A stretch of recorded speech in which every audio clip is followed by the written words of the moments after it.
La religión mundial es una realidad hoy. ¿Cómo crees que el mundo está preparando la venida del anticristo? ¿Cómo será que el mundo aceptará un poder o un gobierno mundial? ¿Qué tanto sabes de este tema? ¿O qué tan importante crees que es saber estas cosas? Este es un tema del cual muchos no quisieran hablar.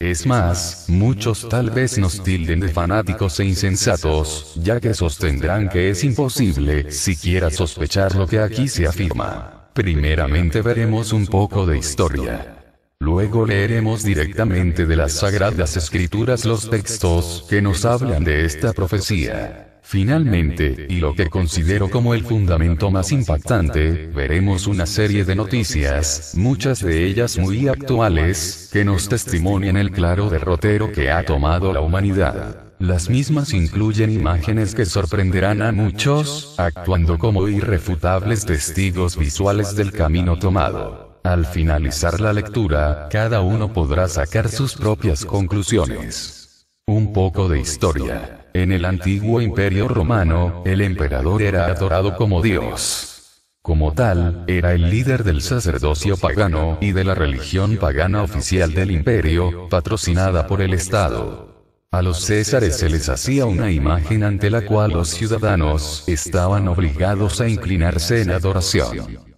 Los que rehusaban reconocer al emperador como Dios, eran ejecutados.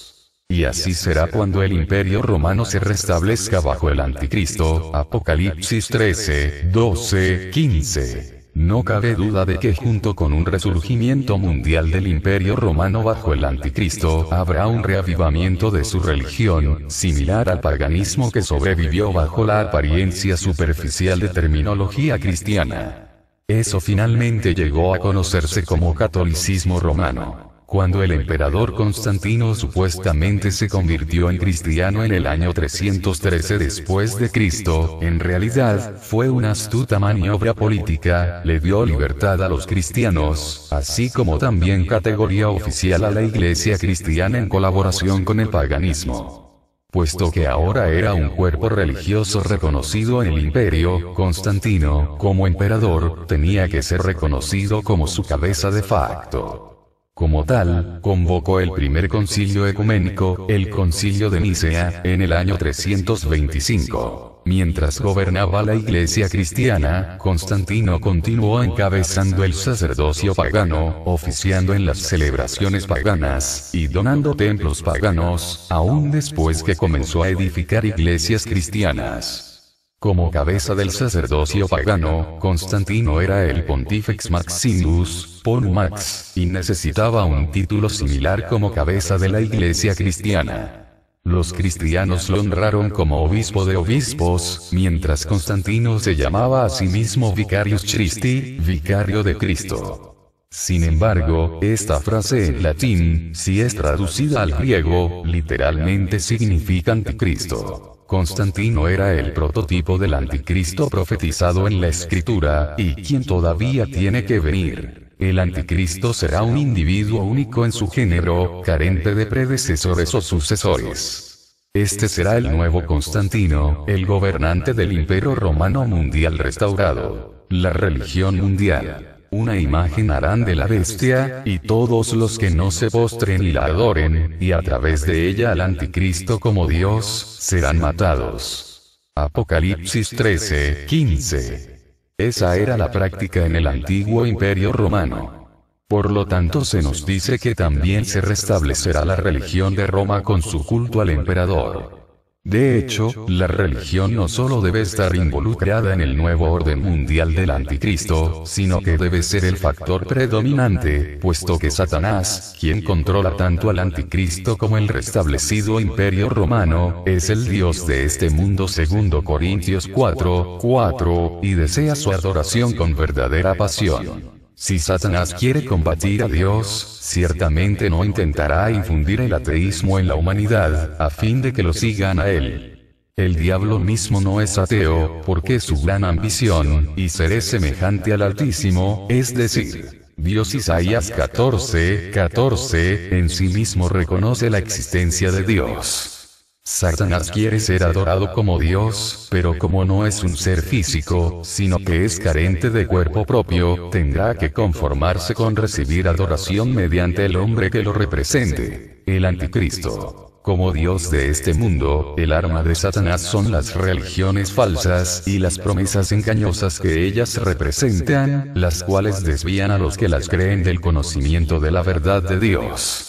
El texto de la Sagrada Escritura Apocalipsis 17, condenación de la gran ramera 17, 1, vino entonces uno de los 7 ángeles que tenían las 7 copas, y habló conmigo diciéndome: ven acá, y te mostraré la sentencia contra la gran ramera, la que está sentada sobre muchas aguas. 17, 2, con la cual han fornicado los reyes de la tierra, y los moradores de la tierra se han embriagado con el vino de su fornicación. 17, 3, y me llevó en el espíritu al desierto. Y vi a una mujer sentada sobre una bestia escarlata llena de nombres de blasfemia, que tenía 7 cabezas y 10 cuernos. 17, 4, y la mujer estaba vestida de púrpura y escarlata, y adornada de oro, de piedras preciosas y de perlas, y tenía en la mano un cáliz de oro lleno de abominaciones y de la inmundicia de su fornicación. 17, 5, y en su frente un nombre escrito, un misterio: Babilonia la Grande, la madre de las rameras y de las abominaciones de la tierra. 17, 6, vi a la mujer ebria de la sangre de los santos, y de la sangre de los mártires de Jesús. Y cuando la vi, quedé asombrado con gran asombro. 17, 7, y el ángel me dijo: ¿por qué te asombras? Yo te diré el misterio de la mujer, y de la bestia que la trae. El prefijo anti viene del idioma griego y tiene 2 significados. Uno opuesto a, y, 2 en lugar de o sustituto para el anticristo, incorporará estos 2 significados. Por cierto, se opondrá a Cristo, pero en la forma astuta más diabólica posible, pretendiendo ser Cristo y así pervertir el cristianismo desde adentro.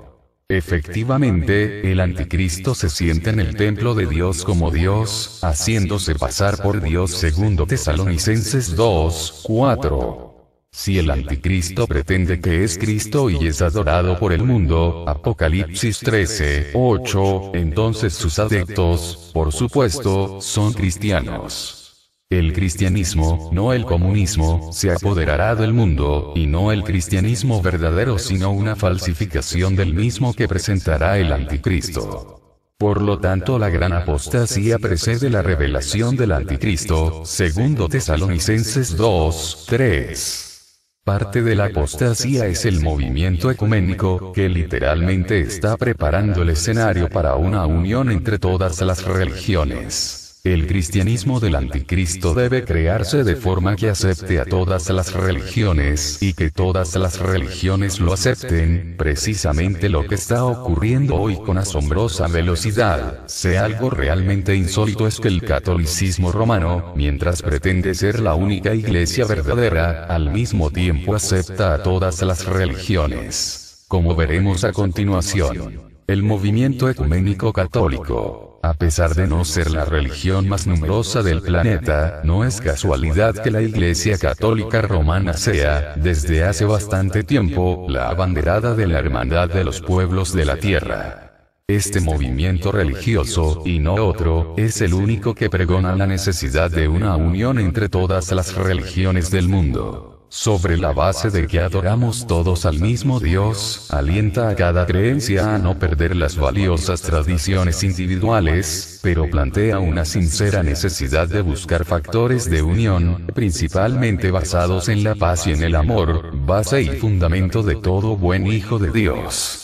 Papa Pablo VI y ortodoxos. En 1965 el Papa que besó el Corán. Muchos de sus predecesores dedicaron sus vidas a luchar contra el Islam, al que consideraban el enemigo máximo de la Iglesia, cruzadas sangrientas incluidas. En tierras musulmanas se les temía tanto como a los emperadores cristianos. A Juan Pablo II, en cambio, los musulmanes le quieren, le respetan y le veneran.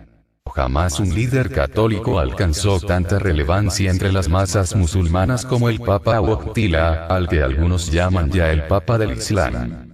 Papa Juan Pablo II besando el Corán ver desde un sitio católico, habiendo perdido su categoría como iglesia oficial del Estado en casi todas partes del mundo, y no pudiendo ya más imponer la pena de muerte por el inconformismo, Roma ha adoptado nuevas tácticas. El catolicismo se ha vuelto el líder ecuménico en un movimiento para unir, no solo a los hermanos separados del protestantismo, sino también a todas las religiones del mundo en una nueva iglesia mundial. Veremos un poco más adelante, cuál será el factor de comunión que la Iglesia Católica intentará, y según la profecía, conseguirá injertar entre los fieles de las otras religiones mundiales, como musulmanes, budistas, hinduistas, judíos, cristianos ortodoxos, etc. ¿Supones que los alineará detrás de Cristo y su sacrificio en la cruz? Te equivocas. Juan Pablo II en Tierra Santa. El viaje de un papa católico a la tierra de Jesucristo, donde nació el cristianismo, fue un hecho muy anhelado en los últimos años. Por diversos factores la presencia del romano pontífice en Tierra Santa no pudo ser posible, hasta marzo de 2000. Se supone que esta posibilidad, esperada durante tanto tiempo, iba a ser muy bien aprovechada. Iba a ser utilizada de la mejor manera posible y dedicada a los principales fines que la Iglesia atesora. Y lo que sospechas, es cierto. El principal objetivo de la Iglesia romana era un ferviente y completo mensaje ecuménico a las principales religiones del planeta. Los proyectos globales de las Naciones Unidas. Las Naciones Unidas y las religiones. Una segunda actividad de las Naciones Unidas para el año del nuevo milenio es la Cumbre Mundial por la Paz de los Líderes Religiosos y Espirituales, que se celebrará del 28 al 31 de agosto. El evento será pocos días antes de la sesión especial de la Asamblea General de la ONU, donde se reunirán casi todos los líderes políticos mundiales para una cumbre especial en Nueva York. Según la agencia AC, 28 de julio de 2000, más de 1000 líderes religiosos han sido invitados a la cumbre. No obstante, el Dalai Lama se ha quedado fuera por los temores de ofender a China. Algunos han criticado esta decisión, dado que se trata de un personaje religioso muy conocido. Según informó la publicación Friday Facts 21 de julio de 2000, del Catholic Family and Human Rights Institute, la cumbre de los líderes religiosos y espirituales propondrá nuevos campos de acción para la ONU. En el centro de esta actividad está un nuevo y poco conocido movimiento llamado la Iniciativa Unida de las Religiones. El Friday Facts cita a un reportero, Lee Pen, según el cual esa organización ya está activa en 58 naciones y en 33 estados de los Estados Unidos. Fue fundada en 1995 por el obispo episcopaliano Reverendo William E. Swing. Los documentos de ellos afirman que se trata de una comunidad global dedicada a promover la cooperación entre las diversas religiones, la creación de una cultura de paz y justicia y la curación, healing, de la tierra y todos los seres vivos. Entre las metas de esta iniciativa está la creación de una asamblea permanente, que tendría la misma estatura y visibilidad que las Naciones Unidas, donde las religiones y comunidades espirituales del mundo pueden reunirse cada día. Se consideran como un tipo de socios espirituales de la ONU. Sin embargo, aún en la primera fase de su existencia, el Friday Facts observa que no se han limitado a lo religioso. De hecho, ya firmaron un documento sobre cuestiones de moralidad sexual y justicia producido por una organización de Estados Unidos muy activa en la promoción del aborto. En esta declaración hay afirmaciones a favor de los anticonceptivos, el aborto, los matrimonios entre personas del mismo sexo y se critica el crecimiento de la población mundial. Según opina Lee Pen, se trataría de un intento de crear una religión mundial.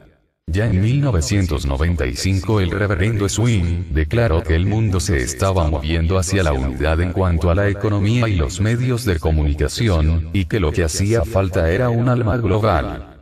Otro factor importante, que resulta preocupante, es el influjo de la ideología de la nueva era en la iniciativa unida de las religiones. Muchas de las personas que la han promovido son pensadores y partidarios de la nueva era. Además, miembros de la organización han criticado a los cristianos fundamentalistas y los métodos tradicionales de la evangelización cristiana. Swing ha sugerido que dentro de su iniciativa no se permitirá el proselitismo, los planes de la iniciativa unida de las religiones. En un artículo del San Francisco Chronicle 19 de junio de 2000, se publicó un análisis de la iniciativa unida de las religiones. El autor la caracterizaba como un tipo de parlamento mundial para las religiones, según el modelo de las Naciones Unidas. El texto observa que tanto la Iglesia Católica como los bautistas del sur de Estados Unidos no han querido participar en la iniciativa del reverendo Swing. Con otras religiones, como el budismo y las creencias orientales, el problema ha sido el de encontrar un líder o portavoz que pueda hablar por todos. En muchos casos están divididos en pequeños grupos y no pueden ponerse de acuerdo. Por lo tanto, como explicó el director ejecutivo del proyecto, el reverendo Charles Hills, han optado por una organización muy descentralizada, donde no se trata de imponer una burocracia, sino que se promueve la diversidad entre los grupos. Como consecuencia, la unidad básica de la organización son círculos de cooperación, que consisten en 7 o más personas de una mezcla de religiones o grupos espirituales. Una vez formado el círculo comienzan un proyecto local, que promueve principios como la paz, la protección del medio ambiente, la tolerancia y la justicia. Todas estas actividades son coordinadas al nivel internacional por un Consejo Global de 41 personas. Los miembros del Consejo son 24 personas elegidas de 8 regiones. Después hay una docena de consejeros permanentes, y por último 5 puestos ocupados por el reverendo Swing, y los miembros del consejo de su grupo. Según el San Francisco Chronicle, la organización cuenta con un presupuesto anual de $1,8 millones que provienen de donativos individuales, incluida una fuerte suma de una persona de Silicon Valley que prefiere permanecer en el anonimato. En el sitio web de la Iniciativa Unida de las Religiones, comunican que uno de los principales proyectos para este año es la campaña para conseguir firmas de la Carta Global de la Iniciativa. De mayo a diciembre de este año, está abierta la posibilidad a que comunidades locales puedan firmar este documento y así adherirse a la nueva organización. El pasado 26 de junio tuvo lugar una ceremonia especial en Pittsburgh, Pensilvania, Estados Unidos, en la que los participantes en una reunión mundial firmaron la declaración, la Carta Global de la Iniciativa. Es interesante estudiar el texto mismo de la Carta Global de la organización. En el preámbulo declaran que respetan la diversidad de las tradiciones religiosas y espirituales, y las diferencias en las prácticas religiosas y las creencias. Además, se comprometen a promover la cooperación y poner fin a la violencia. No solo se declaran a favor de la paz y la justicia, sino que también nos unimos para sanar y proteger la tierra. Además quieren usar la sabiduría de sus creencias para ayudar a afrontar los retos económicos, ambientales, políticos y sociales de la comunidad de la Tierra. Posteriormente vienen 21 principios que guían la actividad de la organización. Al inicio hay varios principios en los que afirman la tolerancia de las diferencias entre los grupos, y prometen escuchar a los demás, y promover la paz y la ayuda mutua. Asimismo, uno de los principios declara que actúan según prácticas ecológicas con el fin de proteger la tierra. Otros principios hablan de la cooperación con los esfuerzos que ya existen de lograr la unión entre las diversas religiones. En cuanto a la organización interna del grupo, los principios explican que las decisiones serán tomadas a diversos niveles y según métodos que respeten la diversidad de los intereses. Por lo tanto, se promete que no habrá dominio por parte de algunos. Ver el tema completo desde la web, en el link de la descripción del video. Ministerio El Arte de Servir.